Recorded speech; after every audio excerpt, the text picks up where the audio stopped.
क्या हार में क्या जीत में किंचित नहीं भयभीत में, संघर्ष पथ पर जो मिले यह भी सही वह भी सही। नमस्कार, मैं हूं उज्जवल सिंह और आप देख रहे हैं शख्सियत। आप सोच रहे होंगे कि मशहूर कवि शिवमंगल सिंह सुमन की ये लाइनें आखिरकार मैं क्यों बोल रहा हूं। दरअसल ये लाइनें एक ऐसे शख्स के लिए बोली जा रही हैं जिस शख्स ने अपने मेहनत अपने संघर्ष से वो मुकाम हासिल कर लिया है जो कि लोगों के लिए एक नज़ीर है।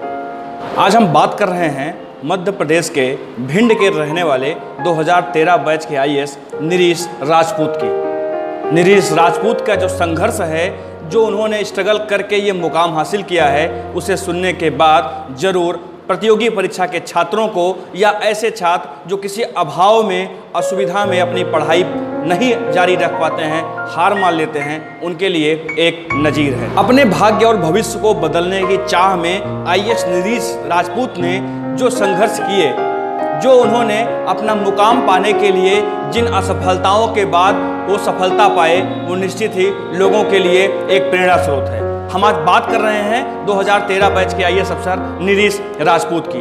एक दौर वो भी था जब निरीश के पास अपनी किताबें खरीदने के लिए भी पैसे नहीं होते थे। उनके पिता एक दर्जी थे और 5 लोगों के परिवार का भरण पोषण एक छोटी सी दर्जी की दुकान से होता था। 15 बाई 40 के एक छोटे से मकान में वो 6 लोगों के साथ रहते थे। लेकिन निरीश राजपूत ने बचपन से जो अपना एम बनाया था, जो उनकी मंजिल थी, उसे पाने के लिए उन्होंने दिन रात एक कर दिया और आखिर में आईएएस बन गए। मध्य प्रदेश के भिंड जिले के महू गांव के रहने वाले निरीश राजपूत के पिता एक दर्जी थे। पूरे परिवार का भरण पोषण इसी छोटी सी दुकान पर आश्रित था। निरीश राजपूत की बचपन की पढ़ाई गांव के ही सरकारी स्कूल में हुई। बचपन से ही वो पढ़ने में काफ़ी होशियार थे और आगे चलकर बड़ा अफसर बनने की तमन्ना अपने मन में उन्होंने बचपन से ही पाल रखी थी। लेकिन गांव की शिक्षा पूरी हुई, उसके बाद समय आया कॉलेज में दाखिला लेने का।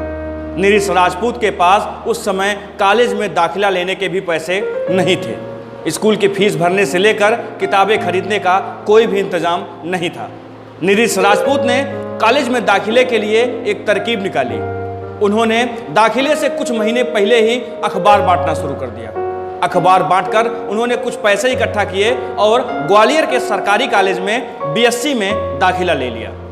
उन्होंने बीएससी और एमएससी ग्वालियर के उसी सरकारी कॉलेज से की और दोनों ही कक्षाओं में उन्होंने टॉप किया।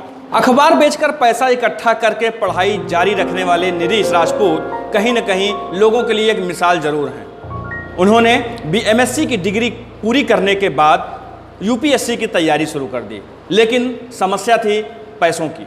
ना उनके पास कोचिंग के लिए पैसे होते थे और ना ही यूपीएससी से संबंधित तैयारी की किताबें खरीदने के लिए।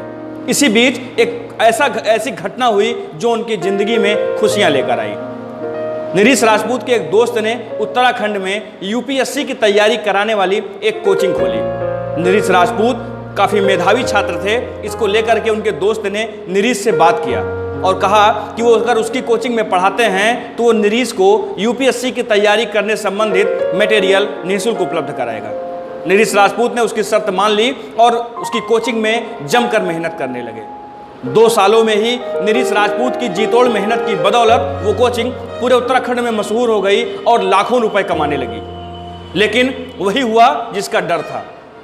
जब उसके निरीश के दोस्त की कोचिंग जब मशहूर हो गई, उसमें बच्चे काफ़ी संख्या में पढ़ने लगे, तो निरीश राजपूत के दोस्त ने निरीश को कोचिंग से ये कहकर निकाल दिया कि वो गरीब है और आईएएस बनने के लिए वो काबिल नहीं है। अपने जिगरी दोस्त के इस बर्ताव से कहीं न कहीं निरीश अंदर तक टूट गए। लेकिन उन्होंने अपने हौसले को, अपने जज्बे को मरने नहीं दिया।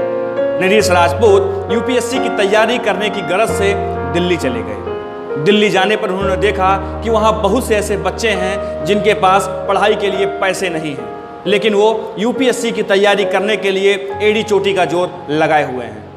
निरीश राजपूत को एक ऐसा ही दोस्त वहाँ पर मिला जो यूपीएससी की तैयारी करने दिल्ली आया था। दोनों लोगों ने मिलकर मुखर्जी नगर में एक कमरा किराए पर ले लिया। दोनों लोग मिलकर तैयारी करने लगे। लेकिन समस्या थी, निरीश राजपूत के पास पैसों का अभाव था। उनके पास नोट्स खरीदने के लिए, किताबें खरीदने के लिए भी पैसे नहीं होते थे।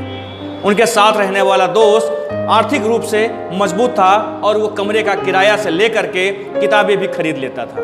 नरेश राजपूत अपने दोस्त के ही नोट्स से, अपने दोस्त के ही किताबों से अपनी तैयारी करने लगे और रोज 18 घंटे की पढ़ाई के बाद नरेश राजपूत यूपीएससी का एग्जाम देने के लिए तैयार हो गए। आईएएस बनना नरेश के लिए एक चुनौती ही नहीं बल्कि उनके बचपन का सपना था। नरेश राजपूत ने काफ़ी कड़ी मेहनत के बाद यूपीएससी का एग्ज़ाम दिया, लेकिन दुर्भाग्य से वो प्री भी नहीं निकाल सके। उन्होंने फिर से तैयारी की और 1 साल बाद फिर से यूपीएससी का एग्ज़ाम दिया। दूसरी बार भी नरेश के हाथ सफलता नहीं लगी। नरेश थोड़ा उदास जरूर हुए, लेकिन उन्होंने अपने हौसले को जिंदा रखा। तीसरी बार नरेश ने फिर से तैयारी की और यूपीएससी का एग्ज़ाम दिया। तीसरी बार भी नरेश को सफलता नहीं मिली, जिसके बाद नरेश का मन टूट गया।